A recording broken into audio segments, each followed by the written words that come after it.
Hello and welcome everyone to the XYZ Ceramics and Digital Fabrication Symposium. Thank you all for joining us. My name is Matt Karras. I teach here in the ceramics program at Concordia University.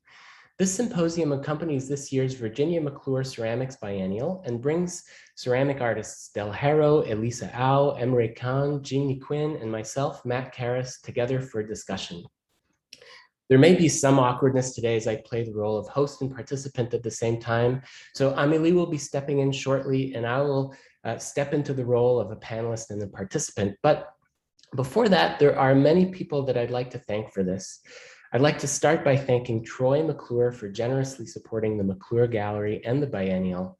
I'd also like to thank the show's curator, Amélie Proulx, the Westmount Visual Arts Center and their staff. Thank you, Natasha Reed and Barbara Wisniewski, and René Duval. Centre Materia, merci Guy Langelvin and the Maison des métiers d'art, merci Thierry Plante-Dubé. I'd also like to thank the Office of Research and Graduate Studies at Concordia University, the Canada Council for the Arts, the Conseil des Arts et des Lettres du Québec, and the Conseil des Arts de Montréal. And I certainly would like to thank all of today's panelists for their time over the course of this month's symposium. Thank you all so much. It's been really great to get to see all of your work and the demonstrations, and I'm looking forward to today's discussion. As the virtual hosts of this roundtable discussion, I'd like to begin by acknowledging that Concordia University is located on unceded Indigenous lands. The Kanien'kehá:ka Nation is recognized as the custodians of the lands and waters on which we gather today. Tiohtià:ke, Montreal, is historically known as a gathering place for many First Nations. Today, it is home to a diverse population of Indigenous and other peoples. We respect the continued connections with the past, present, and future in our ongoing relationships with Indigenous and other peoples within the Montreal community.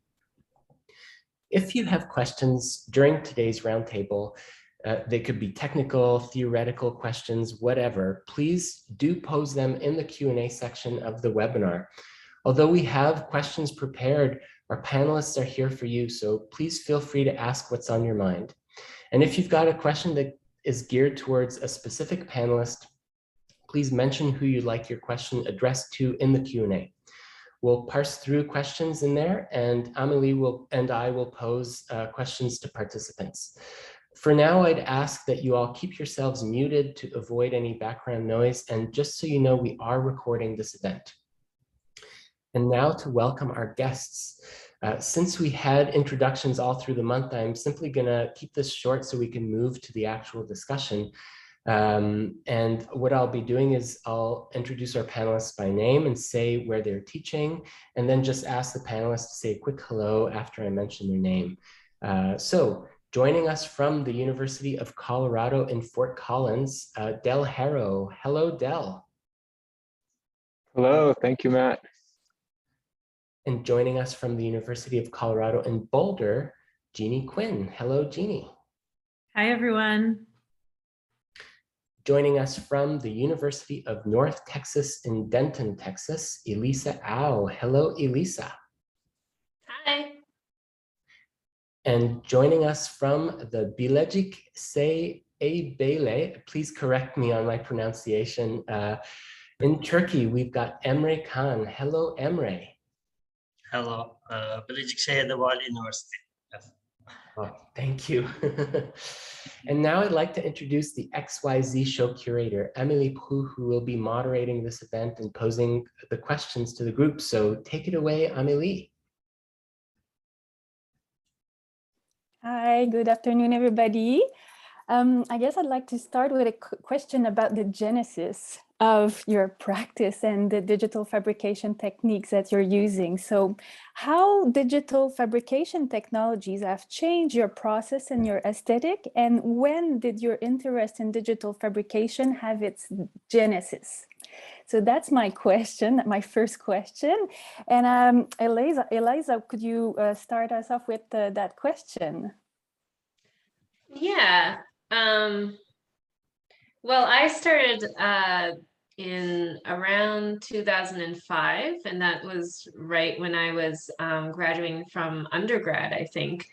And before that, I was just, drawing by hand mostly not very well. So anyways, just in terms of labor intensive kind of practices, it was just a lot more easier for me to just draw line drawings in CAD and replicate them. So it just allows me to draw kind of faster and easier and also more accurate as well. I think I maybe touched on that in my demo, but yeah, that's my general summary of an answer.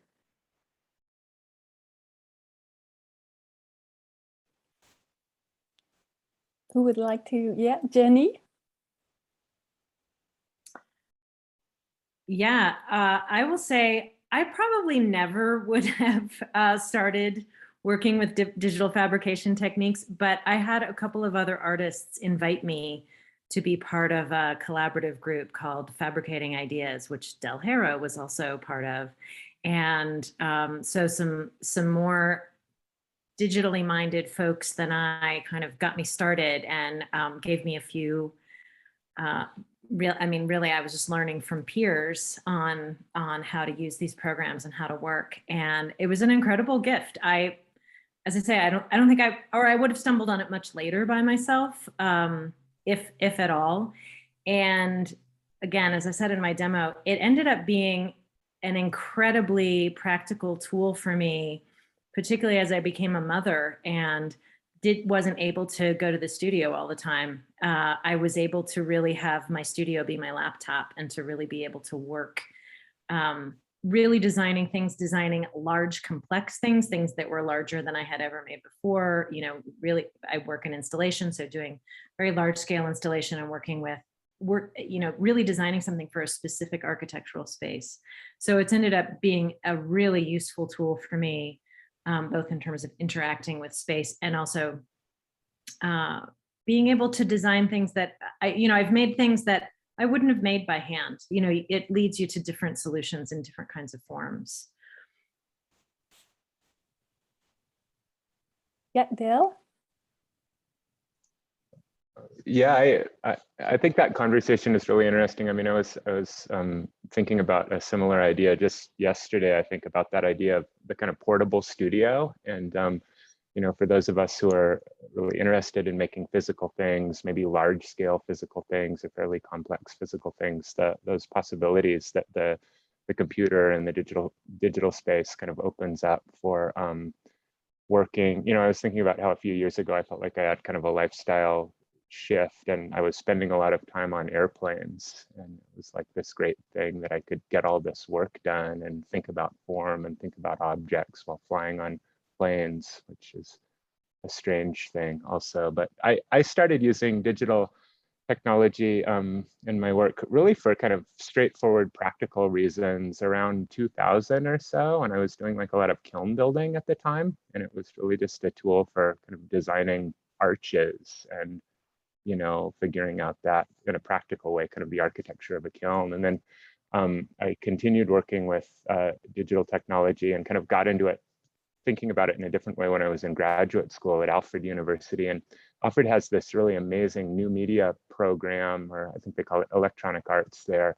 And an electronic arts program, though, that actually grew out of a printmaking program under the, I think, leadership of Jesse Sheffrin at the time. And so there's this like really interesting thing that happens in that electronic arts program where it's about electronic arts, but also in a way that's really interested in materiality and experimentation and play and exploration of materials. And when I was in grad school, like, I don't know, I felt like all the cool kids were in electronic arts at Alfred. So I was really drawn to the work they were doing, and I think became at that time really interested in kind of the aesthetics of digital technology, kind of beyond just its kind of straightforward practical applications. Great. Emre, would you like to jump in? Yes. First of all, my interest in digital production started at PhD stage when I was studying on doctorate program. And I tried to make some complex structure, but I couldn't wait to make this complex piece. And then I came across with digital fabrication process. Yes, I know I know some three-dimensional program on computer, but I couldn't come across with clay 3D printing process. And this process changed my aesthetic perception. With this technique, I can see from a wider perspective. I believe that this process gives the artist freedom and also gives him the opportunity to produce new forms. There is a lot can be done with this true technique. As I always say, this machine is a shaping tool, and we can make lots of things with this shaping methods, like throwing or mold making. So we can make lots of things with this technique. Great, thank you. And Matt? Yeah, I guess I think there's two different points of genesis for me with the digital fabrication tools.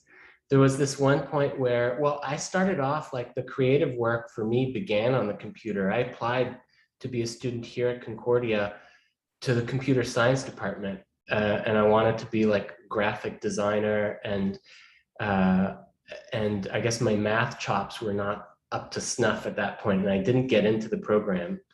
But I remember at least like that creative zone emerging within like Photoshop and Illustrator, and just having that feeling like, oh, I'm doing something, and like excited about this thing that wasn't material yet. I remember that happening like for websites, like designing websites and designing graphics for that.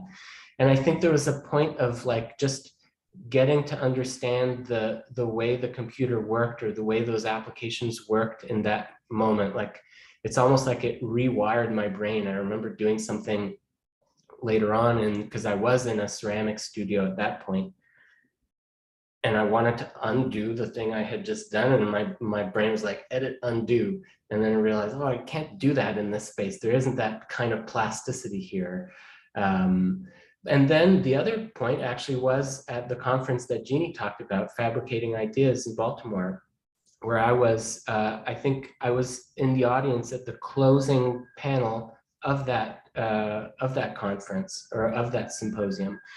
And that was when I started work in Baltimore, and they had a bunch of really cool digital fabrication tools there. And David East, who is my colleague, really they helped introduce me to all of those. And so that just the fact that they were there kind of got me into it. And I needed a lot of technical help because it just is so different than Photoshop. And so there's a layer of complexity with these things that was a couple steps up. And there was also the kind of challenge that, oh, you could damage things here, because now it was an actual material thing. I was like controlling a tool that was going to run into material and cut it. So there was this extra kind of layer of risk involved in that. And that was, I guess, kind of exciting, really kind of motivating and exciting. So those would maybe be the two kind of beginning points. And it's totally changed my work. Like there's whole bodies of work that have emerged from these possibilities. It's changed, I think, the way that I make quite fundamentally in some areas. And then in others, I guess I find myself repeating similar processes that I would otherwise do in material. I kind of have traced those processes over to the computer. Yeah. So the machine changes you as much as you changes the process with the machine in a way, huh? It's kind of nice as well. I recall Jenny mentioning that she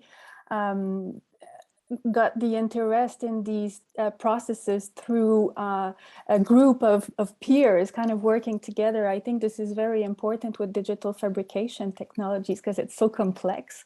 It's kind of nice to be able to share and explore with other people. Great, thank you all for your response. All the work in the exhibition operates between digital and analog processes. So there is a kind of tension that occurs between the certainty of the machine and the risk of the hand. And that sort of like certainty of the machine and the risk of the hand sort of evokes a tension. And I was wondering if you could expand on this tension between the machine and the hand present in your work. Jenny, would you like to start? Sure. As Emily knows, I had many false starts on my work for this exhibition. You know, it was during the pandemic. I didn't have as easy access to the tools that I would usually use. And I tried many different things, but where I landed, I actually started with the hand, or I should say I drew like a blueprint that was just a very simple, that were the sort of simple shapes that I ended up building from. I did draw the blueprint in Rhino, and then I blew those up. I wanted it to be a certain scale, so I blew those up and made large scale paper patterns. So it went digital right to analog, just printing. And I used those paper patterns to hand build my forms on. And so I knew that they would fit together in a certain way and that they would be a certain scale on the wall. And then from those physical hand-built pieces, I just put a strong light on them directionally and photographed them. And then I traced the shadows of the photographs in Rhino.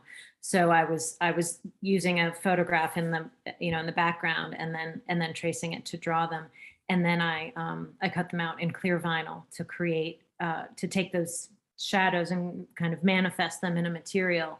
So yes, there was a little digital at the beginning, but really I see it as I actually went from the hand to the machine, which is probably a little backwards from how most people worked in this particular show.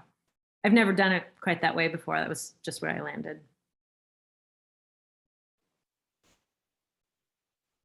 Matt? Well, I guess I end up trying to find ways even of using the digital tools in ways that sort of resemble a hand process too, like, well, just bringing in an image into there and then tracing it, to me seems almost like, I was mentioning this to Jeanne when we were setting stuff up in the gallery, like when you put a sheet of paper over something that's got texture on it, and then you take a pencil and it's called a frottage and kind of get the texture printed onto that other side of the paper. There's something about like bringing an image of an ancient plate in Rhino and then tracing it that feels almost like it's analog itself, or it's a frottage, or there's something, it's not like taking it and doing photogrammetry or scanning the object and asking the computer to decide where lines go and where the shape is. There's still this kind of possibility, I think, of using these tools maybe in a way that is kind of analog. The other thing I like doing is being surprised by the form that ends up emerging, kind of like using the software as a form finding device. Like, I don't know what will come of it, but if I bend it and use like Grasshopper to have this iterations of different kinds of bends, it's like a piece warping in the kiln and not being sure what will come out. Or and so I guess I'm constantly trying to, like, I don't know if subvert's the right word, but to kind of flip over the perfection that is inherent with some of this process, so that a mistake or a glitch can happen that can be a little bit more interesting than the perfection that comes, or the certainty that is a part of that is kind of inherent in the tool. So I guess that would be a kind of way to express the tension between those two things in there. I think it can happen in the material realm, but it can also kind of happen in the digital realm.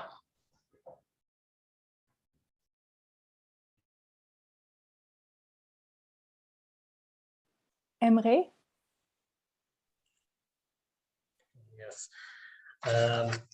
Actually, I can say that my machine is doing standard work. But I'm not trying to fix it. The naturalness here gives me the opportunity to start a new series because one of the reasons I start my series was this naturalness. My Power of Nature series about this. For example, some people ask me how is the consistency of the clay, and another question: do you have a recipe for the color for blue or white color? But I ignore this calculation in every process, and this helped me make a connection between digital and analog, and or artificial or organic, because I'm trying to make to transform from artificial to organic forms, and I can make some shattering on the surface. I'm trying to make more organic forms. Thank you. Great. Would anyone like to add something to it? Yeah, I can just maybe say a couple words. So my process is actually a combination of digital and handmade parts. So I mean, I make these lattice tiles and then out of clay, and then I physically hand build them together. So when they get in the mold and I drop them out and I'm starting to put them together, there's all sorts of things like, the clay has to be all the right consistency. Like, I mean, obviously you're picking up a very fragile thing and trying to put it together. So I think part of it also is like, I don't have, like, I'm not quite sure how to make things of that certain size. Like, for instance, like powder printing or something like that, because like there's limitations in terms of the size of the clay object if you want it to be one piece. So yeah, so just working around those limitations, I feel like I have to like build those things by hand as well. So yeah, I don't know. I think like also that hand part, it's like suddenly I'm dealing obviously with a lot of more imperfections of my actual error process, which I don't particularly like, things don't fit together perfectly and such, but there is also kind of a bit of a human aspect to it. I mean, if you look at things that are powder printed or, basically you haven't touched it at all, it does look like in a certain way, like aesthetically. So, just having a little bit of imperfection does tell you that, you've touched it. There is a certain part of the hand that has been part of it. But I think also that whole idea of like the machine being able to make something that the hand can't, and also that idea of perfection is kind of like a bigger topic that needs to be really addressed. And then also because like working digitally, it can be very easy to get caught up just in the technical side and not see how that actually relates to the actual concept of the work as well. So thanks. Yeah, I guess first, like props for the David Pye reference, which I think is held in this question, which David Pye's The Nature of Art and Art of Workmanship, I think is totally required reading for this conversation. I think we're going to come back to readings later in the talk, but that continuum he proposes of, I think, the workmanship of certainty and the workmanship of risk.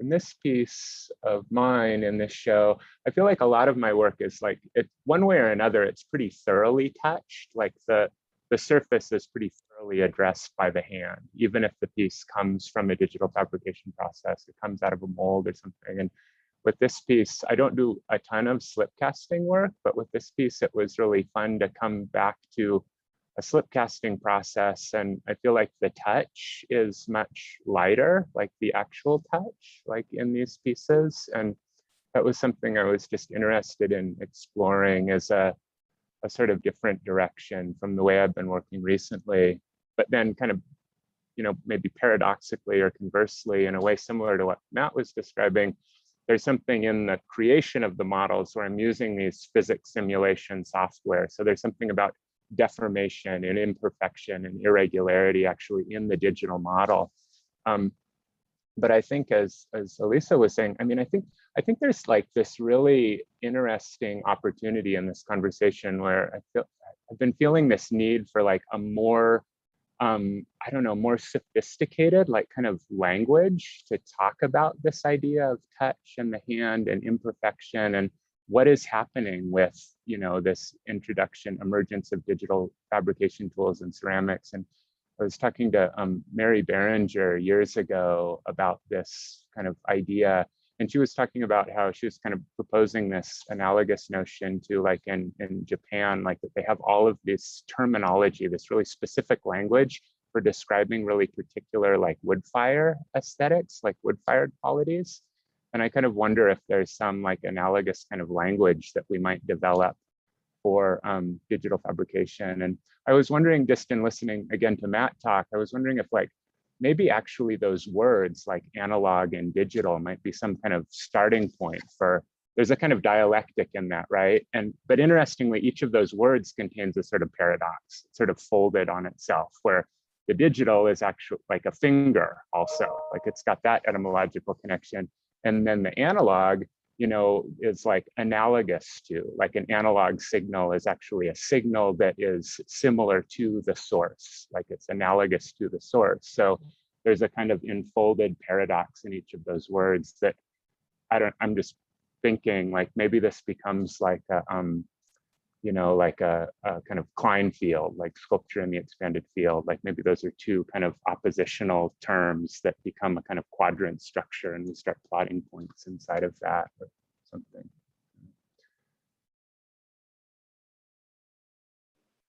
Good point. I think it refers in many ways with the title of this Biennale, XYZ, where I was actually thinking about you creating, each of you creating your own lexicon with digital fabrication, the different technologies. So I think, yes, you're right, Del, there should be some kind of a more specific language created around that. And we should be talking about that more, absolutely. Jenny, you would like to add something? Yeah, Del knows I think about this a lot, of the, you know, the touch of the hand versus the touch of the machine. And I do think it's really interesting.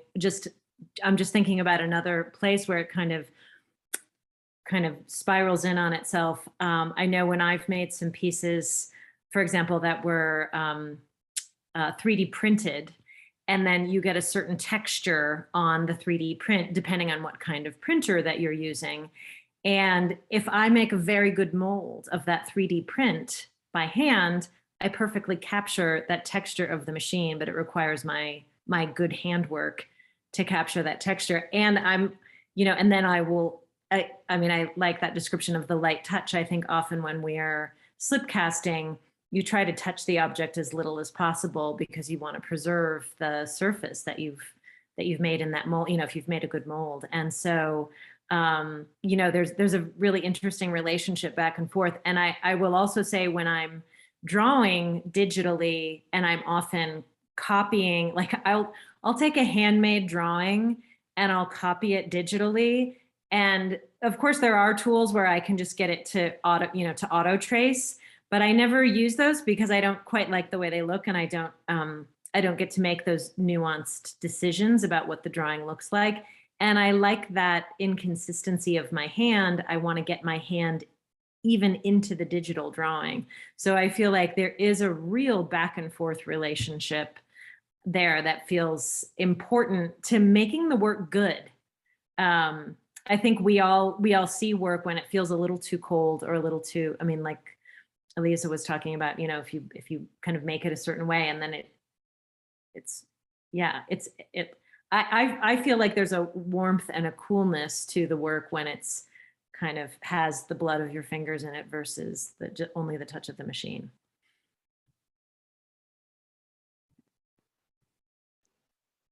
Yes, Matt?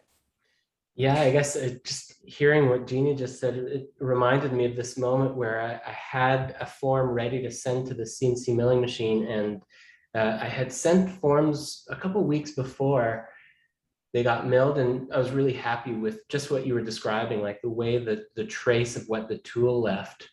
So this other week, I go back again, and I think everything's pretty much the same, but what comes out was not at all like the previous week. Like the texture was different. And I think what it was that the step over rate, like the amount that that router bit moves over, was just a little bit of a different setting than it had been the time before, or the week before.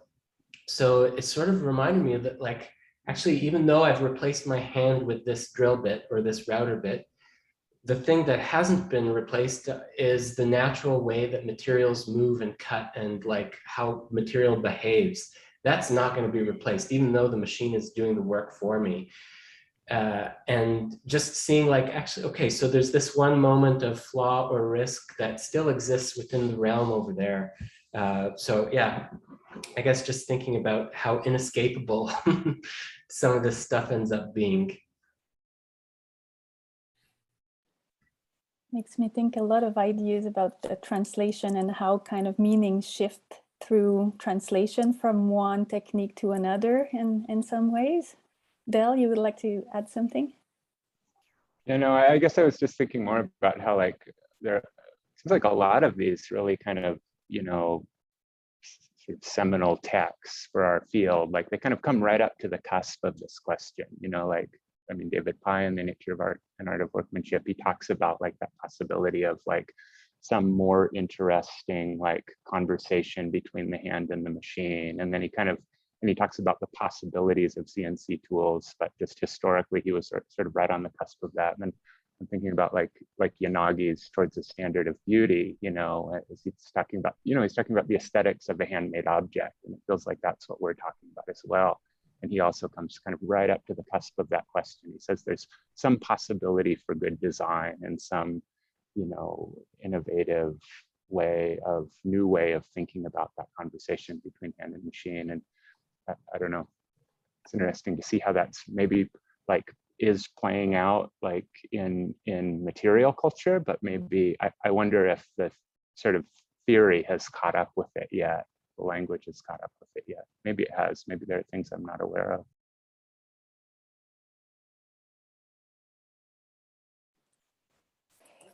I think I'm going to move on to the next question, even if we're having a fantastic conversation about that now.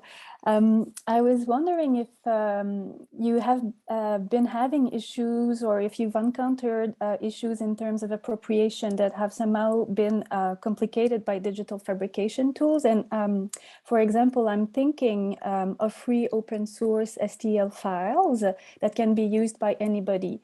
I know that some of you in your work, you're using open source files and then you're sort of combining them in some assemblage that you're doing. So what kind of question does it raise for you about authorship? And what about in terms of your student work as well, if they're working as well with digital fabrication techniques? Who would like to start? Oh, I can Yeah. start. So yes, I'm teaching a digital clay class right now. And I think some of those issues may have come up.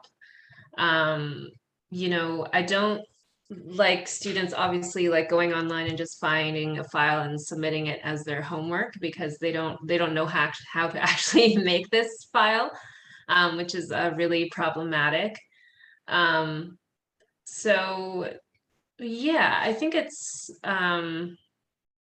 I think as long as, like, you know, if they are taking something from the internet, it's like they have to modify it or kind of change it in some sort of way to make it their own. You know, it's really tricky. I think it's with files, but also with images just in general. That's also been an issue as well. So anyways, for the digital clay class, you know, the first project that we do, we work with paper templates, or they draw it on CAD, and they make paper templates and they hand build it together. And I generally like to start with an assignment, something like that, where the hand is really heavily kind of involved before moving on to something that's just like 3D printed and like casted. So they're not like completely kind of dependent on that. And Eliza, what about in your own work? Are you using some 3D scanned ornaments that are already sort of open source that you transform as well? Yeah, that's it. Oh, how do you sorry. feel about that? You know, like, do you feel like you're kind of like stealing, or do you think that it is like that you're transforming it enough so it sort of belongs you and you're kind of bringing this a step further? Right. That's a great question to ask. I don't I don't scan or like copy a certain motif necessarily. Usually I look at it and then there's certain elements of how it's drawn, and then I would kind of redraw it, but it's not a one-to-one kind of translation. But that's a really good question in terms of the ornamentation or the pattern.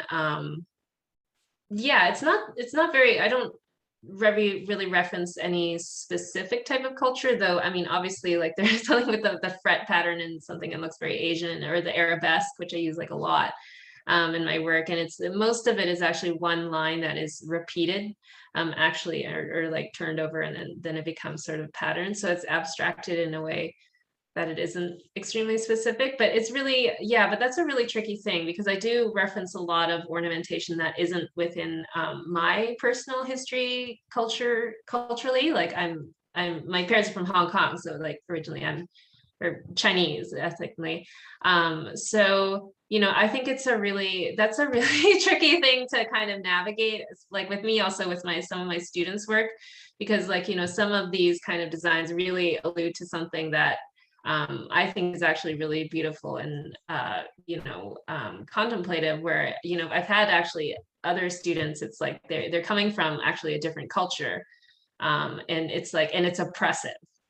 So, you know, and so there is so much cultural kind of difference, I think, but I don't know. I think, you know, when you use some sort of ornamentation, you do bring your own kind of history and kind of meaning to it. And there isn't really any kind of official yes or no, like you can't use this, you can use this kind of thing, because I mean, culture is always changing and shifting all the time. But it is a, you know, it is a kind of a topic of debate and controversy, I have to say. So.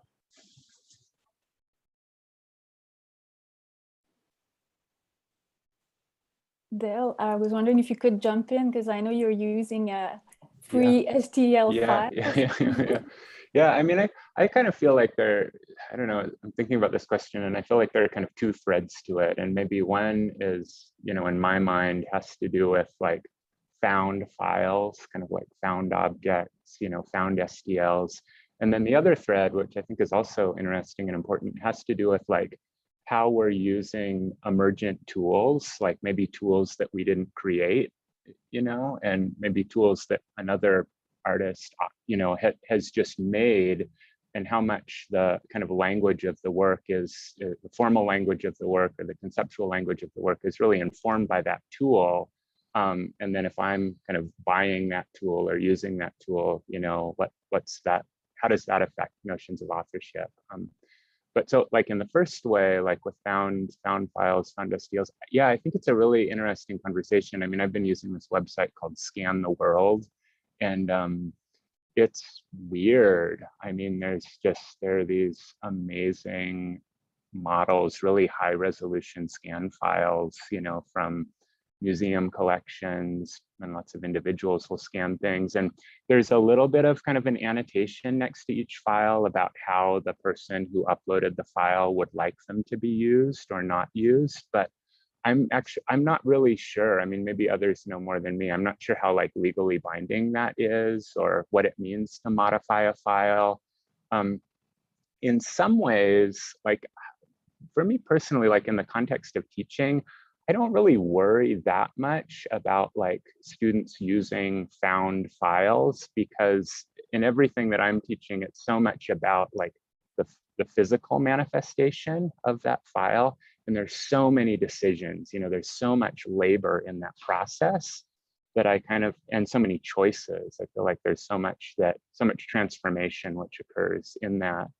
I'm like a little, I think even more than the copyright issues, I'm a little more concerned with like the psychic kind of violence of this sense of sort of ubiquitous access to anything in the world, you know, that there's a kind of psychic toll that we're paying for, like, you know, it's like Instagram, like having access to like these sacred spaces or spaces that maybe should be sacred in some way. And I don't know. So there's a deeper problem, I think, than intellectual property to me there.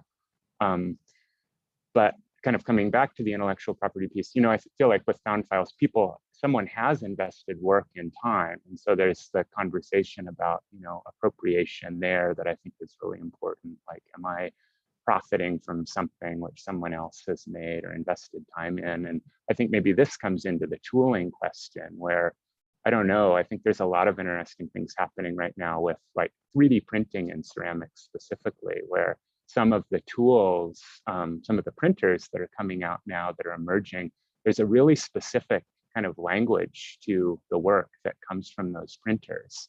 And often there'll be some innovation with that. And it really shifts, like you see it like replicated, like really quickly, like all these people doing a similar thing, and you see a similar mark. And maybe that's always true of like a new technique or a new tool in ceramics, but it does seem like, you know, one of the things with some of the emergent digital technology is it's really about making it easy to use. And because of that, some of these formal effects, which are maybe really compelling, are also really easy to replicate. So I think, I don't know, there are a bunch of questions in that about who owns that technique, who owns that aesthetic. I don't know, yeah. Matt? Yeah, I guess the one thing that comes to mind is a part of me really loves the way that these digital tools end up complicating ideas of authorship, or it sort of demystifies the aura of the artist in some way. I remember my teacher used to talk about how in potteries there was always collaboration or exchange. Somebody was throwing the form, somebody else was glazing the form. And in the end, there wasn't a single author to the piece. And there's something that's sort of traced over in an interesting way by working with these tools in the way that, well, a lot of these online communities of makers resemble kind of like knitting circles, or they resemble like, this part of this is from this one article I read a while back by Rafael Cardoso. And so I guess I like the way that it complicates the role of the artist, or the kind of importance of being the maker in there. And then I guess in terms of the issues of appropriation, I mean, I also find that really kind of tricky to navigate. And I guess in teaching, I like maybe giving students a pragmatic approach to how they might navigate that. Like Del mentioned, like if there's a situation where you're taking the livelihood away from someone, then that's a real no-no. Like you don't want to kind of make something that somebody else would have sold or made that's a traditional craft, that's taking their livelihood by making something that is a replica or a copy of something like that. And then incorporating some of the visual language that comes from a culture that one might not understand, I think is the other kind of pivot point that is one to be aware of. So like I usually navigate those waters with those two things in mind, like a kind of economical sense and then a cultural language-based or understanding sense. And there too, it's like very difficult to know what you don't know. Like if you are not a part of a culture, you don't know what something is about in there, then it's maybe hard for you to realize that, oh, there's something I really deeply don't understand that's going on in this pattern or in this piece or something. And then on the flip side, I also see people who are like just genuinely really curious about something and really love a culture or really love some aspect of it. And there is a kind of allowance that I grant that curiosity. It may take years of work to kind of understand the thing, but yeah, so like the issue of kind of diving into a kind of cultural practice that maybe isn't one's own, it's not like that's totally off limits, but maybe there's a way that it can be done that is sort of allowed. I don't know what other people think around this, but that's sort of way that I end up navigating, or the way I think about it. I feel in some ways that musicians do that a lot. They're taking samples from other music, other cultures, and they sort of make new with old, and it's part of their process. It's just kind of accepted in so many ways. So I think there is this work that needs to be done, or this reflection that makers should have about sampling in some ways, taking old and making new with it. So that's something that have been in my mind for a while. So Del, you would like to add something to? Yeah, I mean, I've been thinking a lot about these kind of questions that Matt's bringing up, and I just really briefly, like, I've been kind of wondering, and it's a complex thing to talk about, but I've been wondering if there's also a certain way in which like sometimes we talk about issues of cultural appropriation and a culture or a people and their ownership of objects, and I think that's incredibly important to be sensitive and aware of that. But I wonder if there's also a layer where that may in some cases kind of undervalue or limit the way in which we apprehend objects as things also.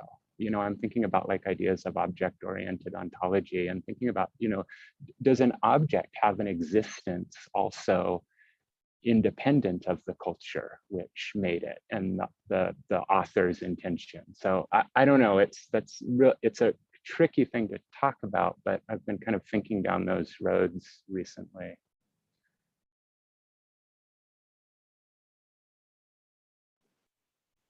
Jenny?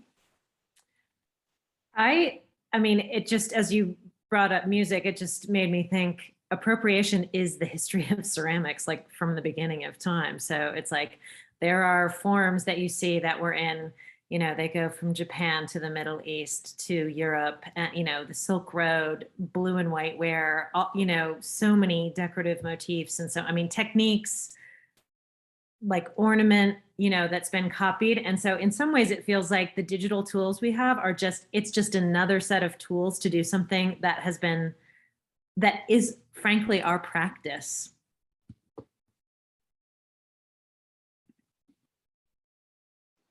Good point.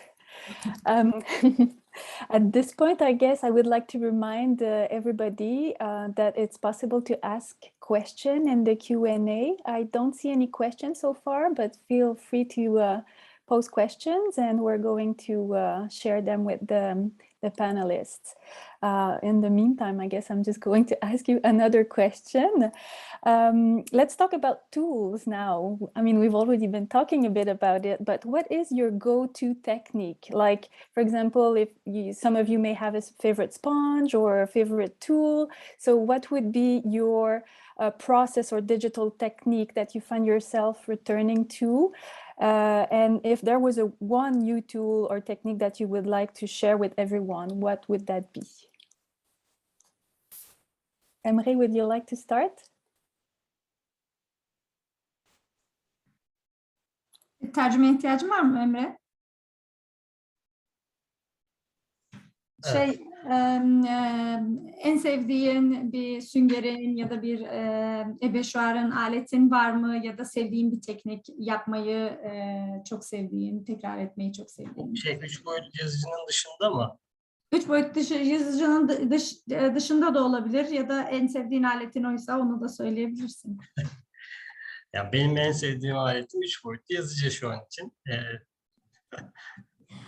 Well, Emre's favorite go-to tool is nowadays is his 3D printer. So.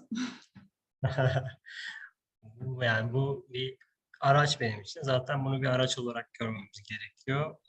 Ve öğrencilerime de zaten bu şekilde söylemeye çalışıyorum. Söylersen. I see this as a tool, and I think it should be seen at this point as a tool. That's what I advise to my students. So that's my favorite tool to create. Başlarda bu çok problem olmuştu. Yani 3 boyutlu yazıcı elle yapmıyorsun. Hani makineyle yapıyorsun. Bu senin yaptığın sanat eseri mi gibi eleştiriler almıştım. At the beginning, I had some criticism because I wasn't teaching the technique, or was I breaking the tradition of making it? Am I the maker or the machine is the maker? But I think we're going beyond that. Bu benim için gerçekten zor bir süreçti. Yani bunu atlatıp ona göğüs gerip nasıl söylersin bilmiyorum ama. Well, it was quite a challenge for me in my practice dealing with such a criticism, but I think it was worth to take on the challenge. Yani bundan sonra işte elle dokunuşlar yapma. Bu bana gerçekten bir şey verdi aslında. Hani bir fikir verdi. Yani makineyle yapıyorum ama buna bir şeyler yapmam gerekiyor ya da işte belki elle dokunuşlar yapmam gerektiği fikri oluştu. It wasn't all that bad. Maybe this criticism maybe made me pushed me towards adding my touch after printing it and using the object and adding more just affedersin Emre, son noktayı kaçırdım. Kendi tekniğimi de üstüne ekliyorum dedin değil mi? Evet yani kendi tekniğim yapmak. Yes, adding my touch over it has resulted from this and I'm happy with it. Bu gerçekten benim hani gelecekte yapmak istediğim şeyleri de aslında ifade ediyor ve 3 boyutlu yazıcı sadece benim hayatımda bir yazı şey olarak nasıl diyeyim bir araç olarak kalacak bundan sonra. Birçok şey yapabiliriz. Yani sadece elle dokunuşlar değil, birçok tekniği bir araya getirip farklı teknikleri bir araya getirip 3 boyutlu yazıcıyla da çok farklı şeyler yapabiliriz. Combining it with traditional techniques is not one of them, is not the only one, even though that's what I'm doing right now. I'm hoping in the future it can be, we can bring together different kinds of technologies and knowledge to further this tool that we're using. But so far it is a tool and I'm excited to use it. Çok uzattım. Matt? I like the milling machine. And I guess part of that's because you can make big things on it. And there's some kind of economy to it too. Like it's the economy in terms of speed and scale that I kind of like, or maybe an economy also to the material cost of cutting through something. You put something really cheap on the milling machine and cut through that instead of having like an expensive plastic. So that is the part of the reasons I end up going back towards that tool in the end. And then in terms of, I guess, the tool, like the software, I end up working in Rhino, and maybe that's just because I was taught that was the one I was taught through, but I've grown to really almost think in the same way as that program. And when I spend time away from it, then I find myself, it's almost like I stopped speaking French in Montreal and I forget a few words. Like I have to keep up with the Rhino to keep my vocabulary up to snuff. And other tools that I guess, new tools that I think are really cool. Well, Google has all of these interesting machine learning tools that they're making available online. And there's one called the Google Colab. And it's this kind of scripting, this place where you can use the Google machines for Python scripts. And it's something I don't know very much about, but I kind of want to learn more about Python and how to like program and maybe I'll fail. Maybe it'll be just like me trying to enter the computer science realm. I don't know, but it seems like that seems like an interesting new tool to play around with that maybe is not in the material realm.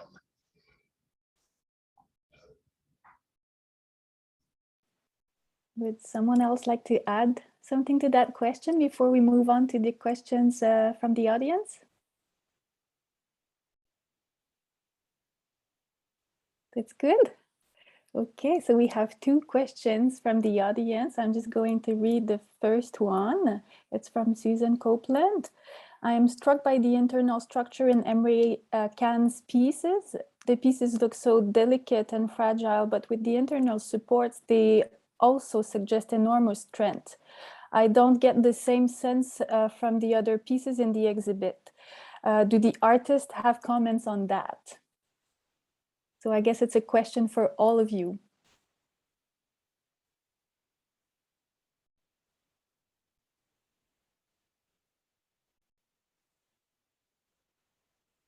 Yes, Del? I mean, I think that's, yeah, I agree. I think that's a really exciting quality in Emre's work. And it feels like one of the real kind of interesting kind of capacities of 3D printing, like to build things with that interior structure, you know? I mean, so many, I don't know, I guess many ceramic technologies maybe have that tendency towards like one kind of open shell, you know? And so to make something with intricate interior kind of scaffolding feels like, you know, maybe historically, I don't know, to some extent you can do that with an extruder. I guess you can do it with hand building to a certain extent, but yeah, I agree. I think that combination of like the delicacy of the line of the printer coupled with some sense of mass and scaffolding is really, is pretty stunning. Matt?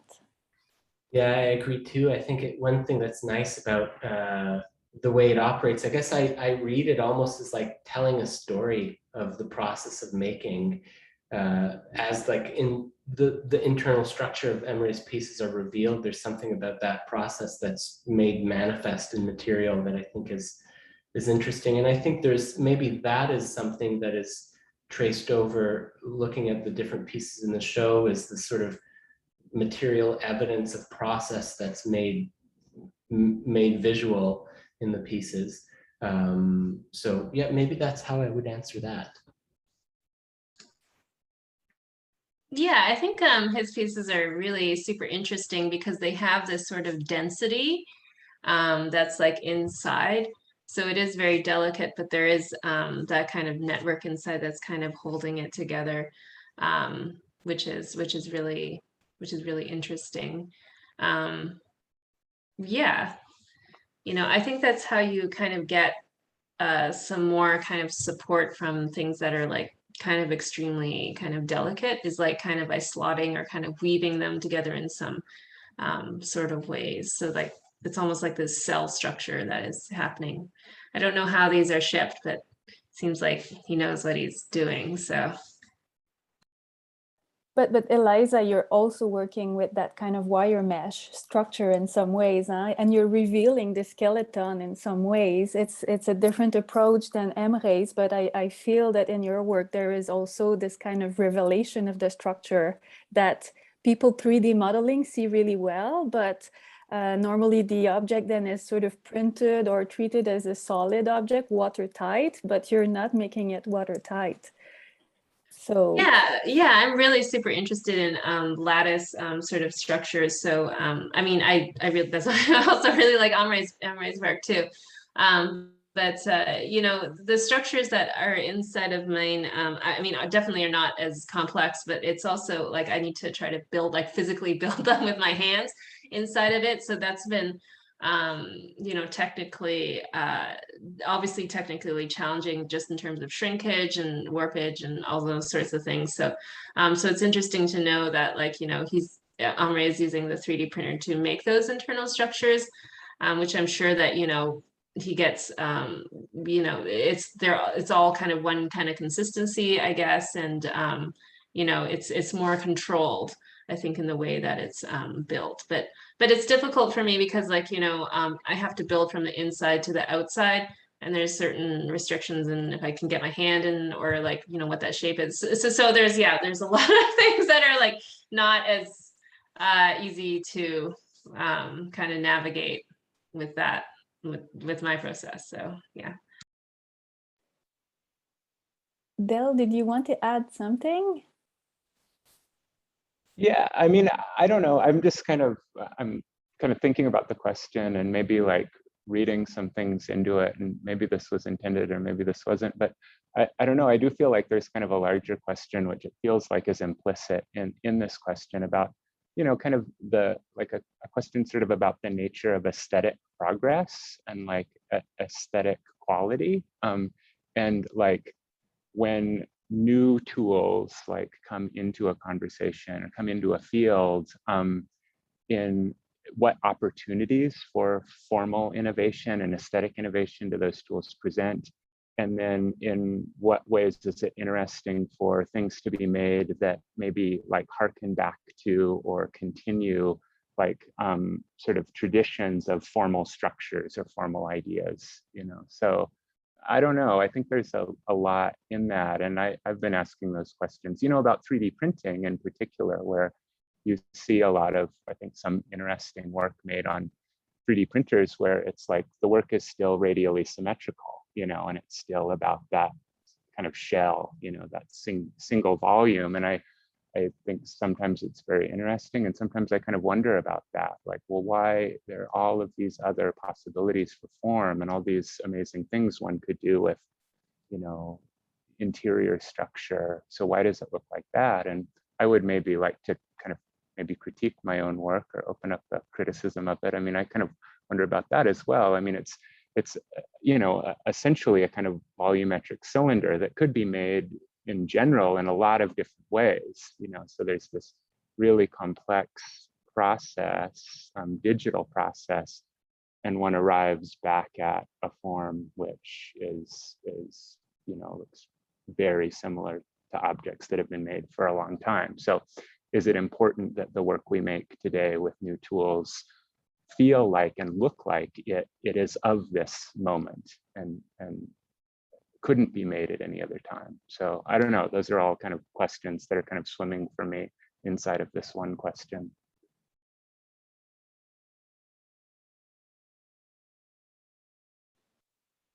We have another question from Linda Swenson. You've been grouped together as artists to work with digitally, and there is discussion around, oh, it disappeared.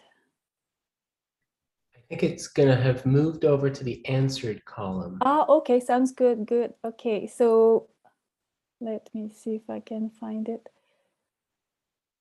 Yeah, you've been grouped together as artists to work with digitally, and there is discussion around these technologies as tools, which maybe one might or might not choose to use. But in what ways do you think the digital has become critical to your approach as an artist?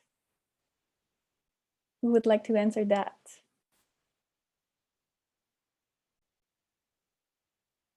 Jenny? I feel like it's a little bit of a hook where you can say, well, I make ceramics, but it's super relevant and of the moment because I use these digital technologies. I mean, in a way it goes, I was thinking also about how this connects to the last question, that I actually haven't used a ceramic digital printer, but I've just used the, you know, several different kinds of the ones that use plastic or the ones that use plaster dust.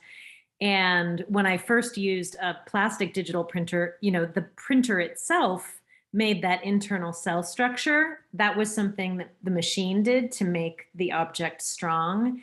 And I think it's interesting because it seems so essential, like it's part of sort of the essential nature of ceramics that we make volumes, that we do. I mean, ceramics is about making a skin, whether it's a vessel or whether it's a sculpture. All of our techniques are oriented towards making a skin. And then suddenly we have these digital ceramic printers, and they the printers themselves are, kind of do this internal structure as part of the way that they work. And so, so Emre's work kind of shows both the history of the vessel of ceramics as well as the digital technology, and kind of, has kind of married those two things. And so it's simultaneously, we could argue the oldest technology and the newest technology, and we're kind of putting them together. So I think there is something, I think we can use it as an argument or to our relevance or as a hook, but I also think there is something that's really interesting about, this also goes back to your first question, Amélie, about the hand and about how, this kind of relationship between the hand and the machine and so forth. In some ways, I feel like work that is made with ceramics using digital technology is somehow kind of especially poignant, maybe because of the strong history of the material and the kinds of objects that we make, and also the lack of control that one can have in ceramics, that that how things change in the kiln and so forth. So you can make something that looks very perfect in digital, that looks like it's machine made, and you put it in the kiln and then it warps and it becomes something else. So yeah, I don't know. Those are just some musings on the question.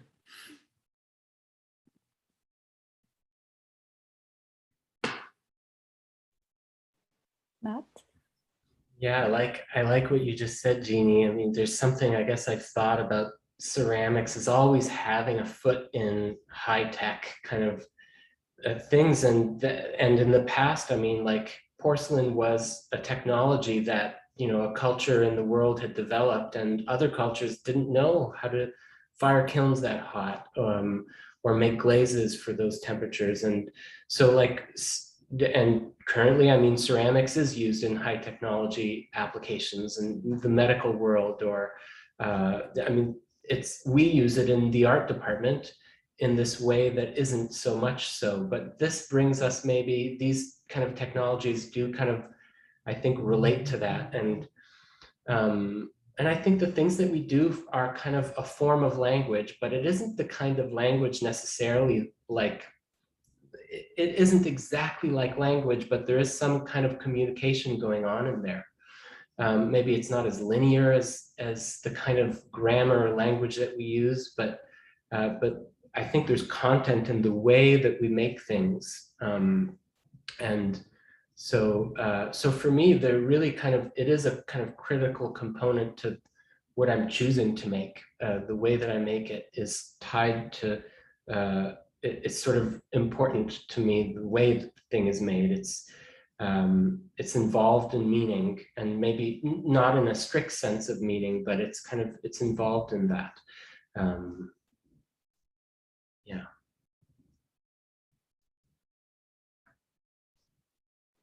Emre? Diğer yardımcı olabilir misin? Bir önceki diğer yardımcı olabilir misin? Of course, yeah, I didn't unmute myself. So, okay, Amélie, are you asking Emre to present his talk on this, or there is a question on the questions? Yeah, I apologize. I feel like I moved too fast to the next question, and Emre didn't get a chance. So let's go back to the next question. And now, Emre, if you would like to comment on the question from Susan Copeland. Yes. Okay. Yes. Ya bir önceki soruyla ilgili gelmiş. Ben ona cevap vermek isterim. Yani ben kullanılan teknikle ilgili olduğunu düşünüyorum. Yani diğer sanatçıların, ben direkt olarak clay printing yapıyorum. Diğerleri farklı tekniklerle yapıyorlar. O yüzden olduğunu düşünüyorum. Emre says, I believe it's a question of technique, and I use a different technique than others, and everybody has a different technique, and that's why it may come across that way. I print and keep the internal support, and that's why maybe I have given that sense for you.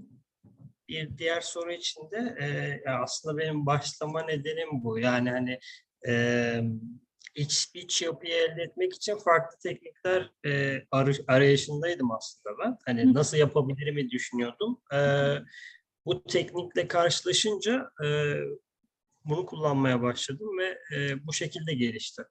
Yeah, actually, this was my initial interest in 3D printing. The fact that it has an internal structure, I was trying to figure out a way that I could have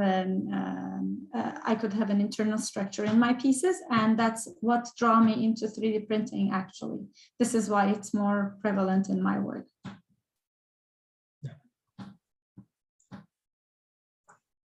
Right. Thank you. Thank you. Matt, do we have time for one more question? I think so. Yes, I don't think we have questions in the chat. It's maybe the last chance for the audience to pose their question. In the meantime, I have questions that I can ask. And Del, you wanted to say something? Oh no, you go ahead. I was just thinking about Linda's question, but I Oh, want to yeah, hear your well, last question. please, let's do this. Let's answer that question. Sorry. Yes. No. I was just thinking. I mean, it's a really. I guess I just want to like pause for a minute, like on the question, and I think it's like the nature of it is, I feel like, really important to this conversation. Where like that question about like, you know, it's kind of like in what way are the tools critical to one's practice as an artist? And it's like, well, I think about all these things in that, like, what does it mean to have a practice as an artist? And how do we relate to tools and technology? And in the kind of beginning of the question, like the kind of first component, you know, there's this idea that you know, it's similar to like one having an idea and then we sort of choose tools appropriate to that idea, right? And tools can kind of come and go in the practice and they sort of circle around, and we choose those tools for a particular kind of instrumental function, like in relation to the work, like to make a certain kind of work. But then I feel like in this question of like, well, when does the tool become critical to the practice, right? Like when does the tool become a fundamental component like of the practice itself, rather than just something someone chooses or picks up in order to do something? And I think that's this really interesting question about really the nature of technology and why we use tools. And I think we often assume this, that we're kind of choosing tools or using technology as a way of doing something else kind of externally, or like it's like a faster way of doing things, that, you know, it's connected to ideas of economy and efficiency and those sort of questions. But I feel for, you know, all of the answers, I feel like that I heard on the panel and the way everyone's thinking here, it's like there's some deeper question, you know, about the nature of technology itself and what we're trying to do with it. And there's some way in which I feel everyone trying to like, it's like trying to think with that technology, you know, and the technology, like, when does it become critical to a practice? I was also thinking of like, when does it become critical of a practice? Like, what does that mean that it's critical? Like, what is that critique? And the technology also like interrogates the practice itself. You know, it's not like everyone here is just sort of using the technology to do something. It's reflecting back upon the other parts of that practice. So there's a kind of way in which the technology is used to actually understand the nature of the practice itself.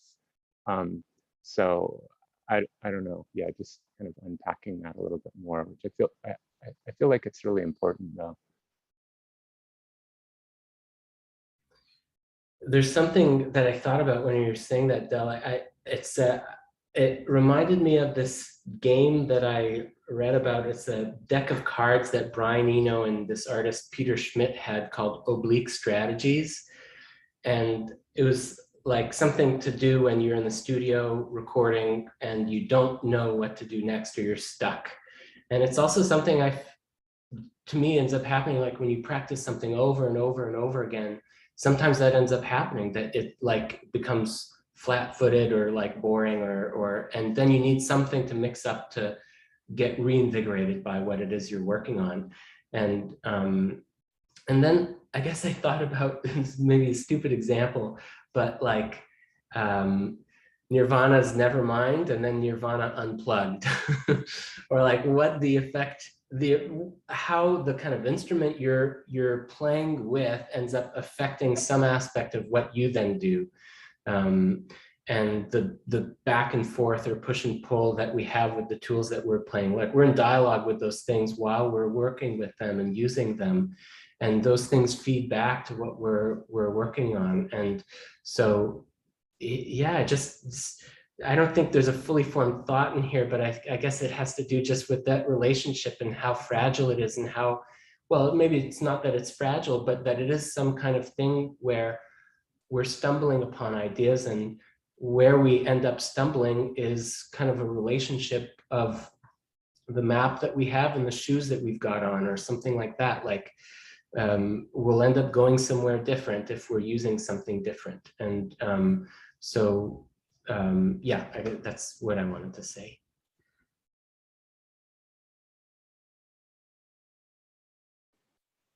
Who would like to add something to Linda's question?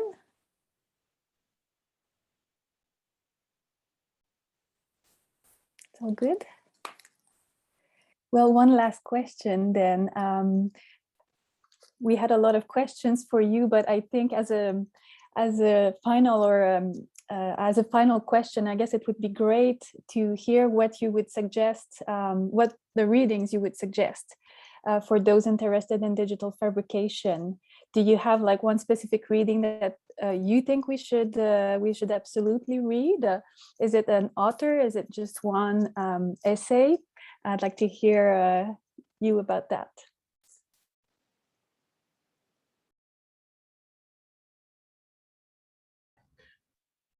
I think my hand is still raised from the previous thing, but I just didn't lower it, so I'll leave it like that. And my suggestion is The Sympathy of Things by Lars Spybrook.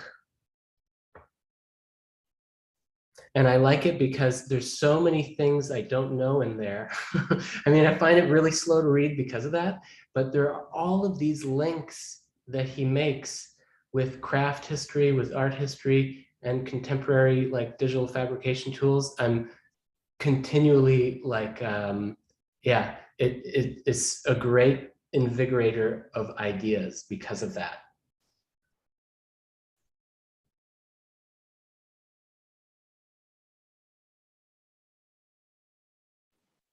Bill? Oh yeah, second on Lars Spybrook, the discussion of William Morris designs as parametric models, but then also this notion that he talks about that I feel like I'm still trying to wrap my head around of the radical picturesque, like the idea of a picture and image that somehow like resists its imageness, that activates physical movement. Like I love that idea, and I still feel like I'm trying to understand it. Mario Carpo, The Second Digital Turn. Some of the older ones, I mean, David Pye, Nature and Art of Workmanship, that we discussed already. Thanks, Lily. Can I say a couple more?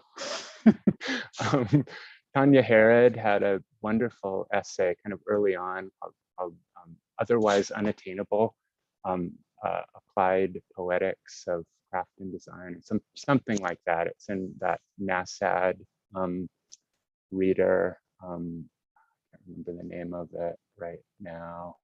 And then also like a little bit further afield, like this wonderful interview with Michel Foucault called Technologies of the Self, which maybe really kind of opens up this notion of like, what is the nature of technology? Like, what does this mean? How do we think about that idea? And he actually in that essay talks about like early Christian ascetic practices as a forms of technology. Like he describes them as technologies. He actually really breaks down like into 5 categories, I think, different kinds of technology working within culture and civilization. But this idea of technology, and I think it kind of connects back up then to, I don't know, it's like first chapter of Jenny Sorkin's book,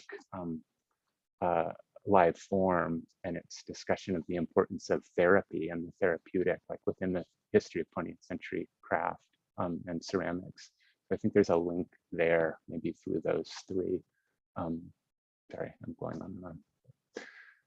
About kind of connecting to the conversation today up to these important larger themes within 20th century ceramics. What was the name of that Michael Foucault interview you said? Technologies of the self. Thank you. And yeah, I agree that The Sympathy of Things is a fantastic reading. Thank you, Del, for introducing me to this writer. It's difficult, though. It's true that it takes a bit of time to read. Who would like to give some suggestions? One author that I've read before is Michael Hahn, Symbol, Pattern, and Symmetry. It isn't necessarily to do with digital fabrication, but on pattern. And then he also has one on structure and form. I think the structure and form one might be a little bit more technical, actually, on actual pattern making.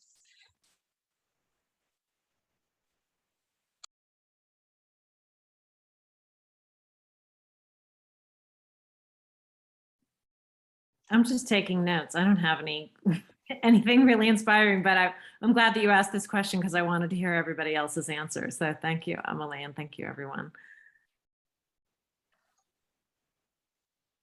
Emre, do you have a specific reading you would like to share with us? Maybe I can say Printing Things. Maybe, you know, Dries Verbruggen from the Unfold studio, Printing Things. Maybe. I think you've also worked with Unfold, huh? In some project, did you? Emre, did you work with Unfold for some of your projects? Yes. Mm-hmm. Great, thanks for your suggestion.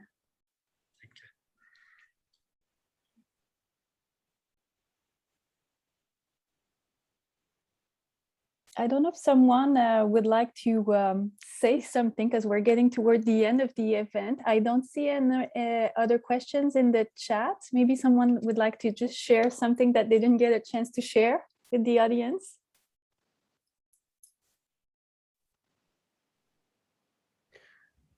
Well, maybe what I'll share is just my thanks to the group for all of your contributions over the course of this symposium.